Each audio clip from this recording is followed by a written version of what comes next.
Hello friends, welcome back to my YouTube channel concept nursing classes. आज की class में RRB nursing superintendent exam special practice test number 270 solve करेंगे। आज के practice test का पहला क्वेश्चन देखते हैं। Pench national park is situated in which state? Pench राष्ट्रीय उद्यान किस राज्य में स्थित है? Uttarakhand, option B Meghalaya, C Madhya Pradesh, D Telangana. तो इसका करेक्ट आंसर होगा पेंच राष्ट्रीय उद्यान कहाँ पर स्थित है? मध्य प्रदेश में स्थित है। और मध्य प्रदेश में देश के सर्वाधिक राष्ट्रीय उद्यान पाए जाते हैं। Next question, what does a mixture of surfactants contain? Surfactants के मिश्रण में क्या होता है? Protein and lipid, mucus and chloride, protein and chloride, lipid and chloride. Correct answer is option A, protein and lipid. यह सर्फेक्टेंट्स के मिश्रण में होता है। सर्फेक्टेंट्स का मतलब होता है जैसे कि आप साबुन इस्तेमाल कर रहे हैं कपड़े धोने के लिए, तो सर्फेक्टेंट्स क्या होता है? सरफेस टेंशन कम करके क्लीनिंग का काम करता है, और इस प्रकार से करेक्ट आंसर होता है इसमें ऑप्शन ए, प्रोटीन और लिपिड इसमें पाया जाता है। नेक्स्ट क्वेश्चन की ओर चलते हैं। Which one of the following is a tentative answer to a research question? निम्नलिखित में से कौन सा एक शोध प्रश्न का अस्थायी उत्तर है? A operational definition, B validity, C objectives, D hypothesis. Correct answer is option D, hypothesis या अनुमान शोध प्रश्न का एक अस्थायी उत्तर होता है। Next question, where was the COP29 climate summit held in November 2024? नवंबर 2024 में जो क्लाइमेट समिट हुई थी COP29 की, वह कहां पर आयोजित की गई थी? A Dubai UAE, Baku Azerbaijan, Paris France, Berlin Germany. Correct answer हो जाएगा ऑप्शन बी, COP29 की जो मीटिंग है क्लाइमेट समिट से संबंधित, यह नवंबर 2024 में बाकू अजरबैजान में संपन्न की गई थी। COP29 जलवायु शिखर सम्मेलन नवंबर 2024 में बाकू अजरबैजान में आयोजित किया गया था। दुनिया भर के नेता और प्रतिनिधि जलवायु परिवर्तन पर कार्यवाही और पेरिस समझौते के लक्ष्यों को आगे बढ़ाने के लिए एकत्र हुए थे। अगला प्रश्न देखते हैं। Which two country collaborated on the Chandrayaan-4 lunar mission? A. India and Russia, B. India and Japan, C. India and USA, D. India and France। तो इसमें आप लोग अच्छी तरह से जानते हैं कि अब तक भारत ने 3 चंद्र मिशन भेज चुका है, और चौथा चंद्रयान मिशन जो इसका भारत का तीसरा चंद्र मिशन था, यह दक्षिणी ध्रुव पर उतरा था। विक्रम लैंडर और प्रज्ञान रोवर इसके 2 पार्ट थे। तो अब चौथा चंद्रयान मिशन भारत और जापान के सहयोग से भेजा जाएगा। यह चंद्रयान भी चंद्रमा के दक्षिणी ध्रुव पर उतरेगा, और एक इसमें यह इंपॉर्टेंट बात होगी कि वहां से चंद्रमा के जो मिट्टी होगी उसके सैंपल ला करके यह वापस पृथ्वी पर आएगा। तो इस प्रकार से जैसे आपने अभी देखा, हम लोगों का जो 2023 में भारत का चंद्रयान गया था तो वो वापस नहीं आया था। अब ये क्या है, चंद्रयान 4 भारत सरकार इसको 2026-27 में भेजने की योजना बना रही है, और जापान के सहयोग से बना रही है। तो ये क्या करेगा, पृथ्वी पर रिटर्न होगा। इसीलिए बहुत ही इंपॉर्टेंट पॉइंट हो जाएगा, क्योंकि और वहां से यह सैंपल भी लेकर के आएगा, जिससे कि यह पता लगाया जा सके कि वहां की मिट्टी में किस प्रकार से कौन कौन से तत्व पाए जाते हैं। Next question, What was a major focus of the US presidential election 2024? Space exploration, B. Climate change and economy, C. Sports policies, D. Film industry regulations। तो अभी नवंबर में यहाँ पे 2024 में जो चुनाव हुए हैं यूएसए में प्रेसिडेंशियल इलेक्शन के, आप जानते हैं कि फिर से डोनाल्ड ट्रंप जो कि रिपब्लिकन पार्टी के उम्मीदवार थे, पुनः राष्ट्रपति चुने गए हैं यूएस के। तो जो उसका मेजर फोकस था उस समय चुनाव का, वो क्लाइमेट चेंज और इकोनॉमी से संबंधित था, इसलिए बी ऑप्शन यहाँ पर सही है। नेक्स्ट क्वेश्चन की ओर चलेंगे। What did the EU's AI Act implemented in November 2024 primarily regulate artificial intelligence से संबंधित यूरोपियन यूनियन का जो पहला रेगुलेशन है वह कौन सा है? A social media memes, B facial recognition and generative AI, C video game content, D cryptocurrency trading. Correct answer हो जाएगा option B facial recognition and generative AI इसका कंटेंट है। अब आप लोग अच्छी तरह से समझते हैं आजकल कई प्रकार के एआई टूल्स भी आ गए हैं मार्केट में, और जैसे चैट जीपीटी हुआ तो वह भी इसमें सम्मिलित किया गया है। ईयू का एआई अधिनियम जो नवंबर 2024 में लागू हुआ मुख्य रूप से जोखिम स्तरों के आधार पर एआई के उपयोग को नियंत्रित करता है जिससे कि सुरक्षा, पारदर्शिता और मौलिक अधिकारों की रक्षा की जा सके। Next question, what was the main agenda of COP 29? देखिए COP 29 means conference of parties 29 जो कि बाकू अजरबैजान में आयोजित की गई थी। तो इसका मुख्य एजेंडा क्या था? Promoting coal energy, climate finance for developing nations, C banning electric vehicles, D reducing space mission. Correct answer हो जाएगा option B climate finance for developing nations. यह मुख्य एजेंडा था कॉप 29 का। Next question, the money that is spent to buy assets such as land, building, machines and other equipment is called भूमि, भवन, machine और अन्य साधनों की खरीद में लगाया गया धन क्या कहलाता है? Investment, disinvestment, trade barrier, all of the above. तो देखिए जब इस प्रकार से खरीदारी की जाए, कोई भूमि खरीद रहा है, भवन खरीद रहा है, मशीन खरीद रहा है, तो यह एक प्रकार का क्या होता है? इन्वेस्टमेंट होता है। इसीलिए ए ऑप्शन यहाँ पर सही है। अगला प्रश्न देखेंगे, Vitamin A supplement is given under reproductive and child health program for children up to the age of। निम्न आयु तक के बच्चों के लिए प्रजनन और बाल स्वास्थ्य कार्यक्रम के तहत विटामिन ए की खुराक दी जाती है। 1 वर्ष, 5 वर्ष, 3 वर्ष या 5 वर्ष। तो करेक्ट आंसर हो जाएगा इसका ऑप्शन डी 5 वर्ष तक बच्चों की खुराक विटामिन ए की दी जाती है। 5 वर्ष तक के बच्चों के लिए प्रजनन और बाल स्वास्थ्य कार्यक्रम के तहत विटामिन ए की खुराक दी जाती है।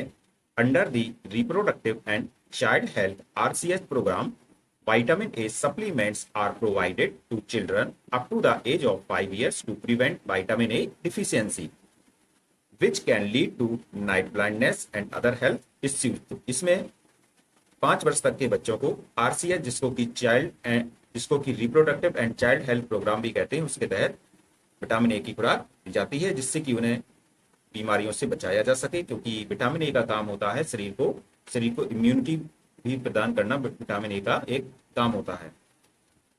नेक्स्ट क्वेश्चन की ओर चलेंगे, which tech billionaire Neuralink project begin human trials in late 2024? Jeff Bezos, Mark Zuckerberg, Elon Musk, Bill Gates. इनमें से न्यूरालिंक प्रोजेक्ट पर किसने काम किया है जो कि ह्यूमन पर शुरू की गई है? तो ये करेक्ट आंसर हो जाएगा option C Elon Musk. Elon Musk की कंपनी न्यूरालिंक ने 2024 के अंत में अपना पहला मानव परीक्षण शुरू किया। यह परियोजना ब्रेन कंप्यूटर इंटरफेस BCI तकनीक को विकसित करने पर केंद्रित है, जिसका उद्देश्य तंत्रिका विकारों से पीड़ित लोगों की मदद करना और मस्तिष्क को बाहरी उपकरणों से सीधे जोड़ना है। तो इसमें क्या होगा कि ब्रेन और कंप्यूटर आपस में जुड़ जाएंगे, जिससे कि जिन्हें बोलने में समस्या हो या कोई भी न्यूरोलॉजिकल डिसऑर्डर हो, उनसे पीड़ित लोगों की मदद की जा सके। तो यह एक कंपनी है, एलन मस्क की कंपनी न्यूरालिंक ने अपना पहला ह्यूमन परीक्षण ऐसा शुरू कर दिया है। Next question, for medical legal purposes the type of postmortem conducted to determine the cause of death is। चिकित्सा कानूनी उद्देश्यों के लिए मृत्यु का कारण निर्धारित करने के लिए किया जाने वाला परीक्षण है clinical forensic diagnosis and research. तो जब भी चिकित्सा और कानूनी उद्देश्यों के लिए किसी भी व्यक्ति का किसी का पोस्टमार्टम किया जाए तो इसको फॉरेंसिक में रखा जाएगा, फॉरेंसिक श्रेणी में। इसलिए यहाँ पर बी ऑप्शन सही है। और ये पता लगाने की कोशिश की जाएगी कि इस व्यक्ति की जो डेथ हुई है वो किस कारण से हुई है, नेचुरल डेथ है या किसी ने इसका मर्डर किया है। तो इस प्रकार से ये फॉरेंसिक सिस्टम में आता है। नेक्स्ट क्वेश्चन,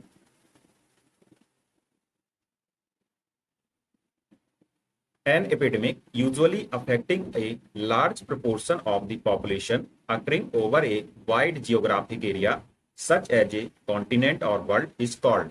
एक महामारी जो आमतौर पर जनसंख्या के बड़े हिस्से को प्रभावित करती है, जो विस्तृत भौगोलिक क्षेत्र जैसे महाद्वीप या दुनिया में होती है, उसे कहा जाता है endemic, sporadic, pandemic and exotic. तो यहाँ पर ऑप्शन सी सही हो जाएगा। जो बीमारी जैसे कि आपने देखा होगा कोविड-19 पूरे विश्व में फैली हुई थी, तो इसको हम क्या बोला जाता है, पेंडेमिक बोला जाता है। जो जनसंख्या के बड़े हिस्से को प्रभावित करती है, कई महाद्वीप में फैली होती है, तो इसको क्या बोलेंगे, पेंडेमिक बोलते हैं। इसलिए सी ऑप्शन यहाँ पर करेक्ट है। An epidemic that affects a large proportion of the population and occurs over a wide geographic area such as a continent or the entire world is called a pandemic। एक महामारी जो जनसंख्या के बड़े हिस्से को प्रभावित करती है और किसी विस्तृत भौगोलिक क्षेत्र जैसे कि महाद्वीप या पूरी दुनिया में फैलती है, उसे महामारी या पेंडेमिक कहा जाता है। अगला प्रश्न देखते हैं। The ratio of the incidence of the disease among exposed and the incidence among the non-exposed is called। संपर्क के बीच बीमारी की घटनाओं और गैर संपर्क के बीच की घटना के अनुपात को कहा जाता है। मीन्स जो व्यक्ति डायरेक्ट संपर्क में आए हैं उनमें होने वाली बीमारी और जो संपर्क में नहीं आए हैं उनके बीच की जो घटना है उसका एक अनुपात होता है, उसको क्या कहते हैं, एट्रीब्यूटेबल रिस्क मीन्स ध्यान देने योग्य जोखिम, बी रिलेटिव रिस्क सापेक्षिक जोखिम, सी पॉपुलेशन एट्रीब्यूटेबल रिस्क जनसंख्या के कारण जोखिम, और ऑल ऑफ दीज। तो इसमें होगा exposed and incidence among the non exposed. तो एक्सपोज्ड अपॉन नॉन एक्सपोज्ड, इसका जो रेशियो होता है इसको बोला जाता है रिलेटिव रिस्क, इसलिए बी ऑप्शन सही है। Relative risk RR is the ratio of the incidence of disease in the exposed group to the incidence in the non-exposed group. It helps measure how much more or less likely the exposed group is to develop the disease compared to the unexposed group. Relative risk यानी कि सापेक्षिक जोखिम वह अनुपात है जिसमें संपर्क में आए समूह में बीमारी की घटना को गैर संपर्क में आए बीमारी की घटना से तुलना की जा सकती है। मीन्स इसमें होता क्या है कि जो संपर्क में आए उनमें होने वाली बीमारी की घटना और जो संपर्क में नहीं आए उनमें होने वाली बीमारी की घटना की तुलना आपस में की जा सके, जिससे कि यह पता चलता है कि संपर्क में आए लोग बीमारी से ग्रसित होने के कितने कम या अधिक जोखिम में है। नेक्स्ट क्वेश्चन की ओर चलेंगे। The aim of National Strategic Plan is to eliminate tuberculosis by 2025, 2030, 2035 and 2040। Tuberculosis को इलिमिनेट करने का जो नेशनल स्ट्रेटेजिक प्लान है या 2025 है, मीन्स 2025 तक भारत सरकार ने लक्ष्य तय किया है कि टीबी को भारत से खत्म किया जाए। The aim of India's National Strategic Plan for tuberculosis is to eliminate TB by the year 2025। This goal is 5 years ahead of the global target set by the World Health Organization WHO, which is 2030। Bharat की राष्ट्रीय रणनीतिक योजना का उद्देश्य वर्ष 2025 तक क्षय रोग को समाप्त करना है। यह लक्ष्य विश्व स्वास्थ्य संगठन द्वारा निर्धारित वैश्विक लक्ष्य 2030 से 5 वर्ष पहले का है। Next question, What is the symbol of the element potassium? Potassium तत्व का प्रतीक क्या है? PWKPr। करेक्ट आंसर होगा पोटेशियम का प्रतीक होता है K। और आप अच्छी तरह जानते हैं कि जब पोटेशियम की शरीर में अधिकता होती है तो उसको हम लोग हाइपर कैलेमिया बोलेंगे। हाइपर कैलेमिया, तो जो कैलेमिया शब्द आया है, कैलेमिया में जो के शब्द आया है वो इसीलिए आया है क्योंकि पोटेशियम का जो संकेत होता है केमिस्ट्री में यह के होता है, इसलिए कैलेमिया मीन्स होता है कि हाइपर कैलेमिया मतलब होता है कि पोटेशियम का बढ़ जाना। और जब पोटेशियम लो आए तो इसको हाइपोकैलेमिया बोलते हैं। और इसका मतलब है कि पोटेशियम शरीर में कम हो गया है, इसलिए इसका सिंबल बहुत अधिक इंपॉर्टेंट है। तो पहला सी ऑप्शन यहाँ पर सही होगा। अगला प्रश्न है, sperms are produced by the process of, किस प्रक्रिया द्वारा शुक्राणु का निर्माण होता है? A spermatogenesis, B oogenesis, C ovulation and D gestational. तो करेक्ट आंसर होगा ऑप्शन ए, स्पर्मेटोजेनेसिस की प्रक्रिया द्वारा स्पर्म्स का प्रोडक्शन होता है। Sperms are produced by the process of spermatogenesis. This is a biological process that takes place in the testes where sperm cells are formed from spermatogonial stem cells through a series of stages including mitosis and meiosis. शुक्राणुओं का निर्माण शुक्रजनन means spermatogenesis प्रक्रिया द्वारा होता है। यह एक जैविक प्रक्रिया है जो टेस्टिस में होती है, जहां शुक्राणु कोशिकाएं मीन्स स्पर्म सेल्स शुक्रजनीय स्टेम सेल से माइटोसिस और मियोसिस की विभिन्न अवस्थाओं के माध्यम से बनती हैं। Next question, the larynx is closed during swallowing by, निगलते समय कंठ नली को बंद कर देता है। A epiglottis, B cricoid cartilage, C vocal cord and D thyroid cartilage. Correct answer हो जाएगा ऑप्शन ए। जब भी हम लोग खाना खाते हैं तो खाना खाते समय जो लैरिंग्स को बंद कर देता है उसको एपिग्लोटिस कहते हैं, इसलिए ए ऑप्शन सही है। निगलते समय लैरिंग्स को एपिग्लोटिस द्वारा बंद कर दिया जाता है। यह एक फ्लैप जैसी संरचना होती है जो भोजन या तरल को ट्रेकिया में जाने से रोकती है और ईसोफेगस की ओर निर्देशित करती है। अगला क्वेश्चन देखते हैं, which one of the following animals is called the ship of the desert? निम्न में से किस जानवर को रेगिस्तान का जहाज कहा जाता है? Donkey, tiger, horse, camel. तो यहाँ पर जो कैमल होता है ऊंट, उसको रेगिस्तान का जहाज कहते हैं। अगला प्रश्न है, which drug is used to treat HIV AIDS? HIV AIDS की चिकित्सा के लिए कौन सी दवा का उपयोग किया जाता है? एम्पिसिलिन, डेक्सामीथासोन, स्ट्रेप्टोमाइसिन या जिडोबुडिन। करेक्ट आंसर है option D, zidovudine. Zidovudine, also known as AZT, is one of the antiretroviral drug used in the treatment of HIV AIDS.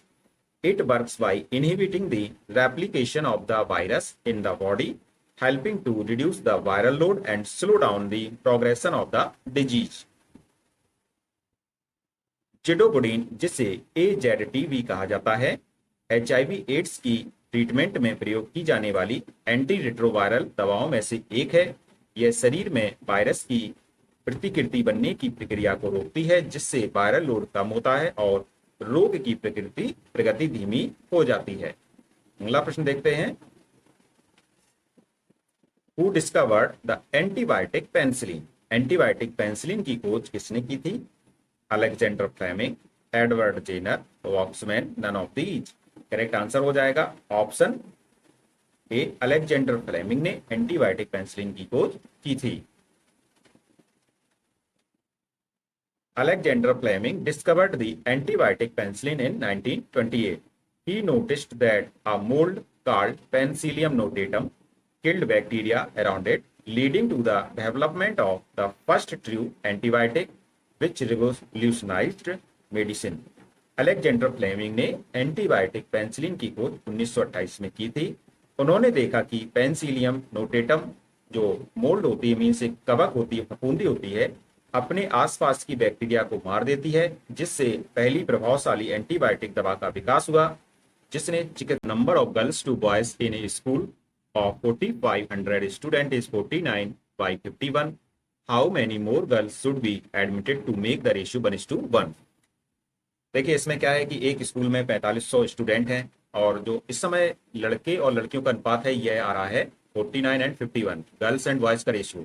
तो क्या करना है कि 1:1 करने के लिए ये 4 ऑप्शन है, कितने लोगों को और लड़कियों का एडमिशन कर देना चाहिए जिससे कि 1:1 ऑप्शन हो जाए।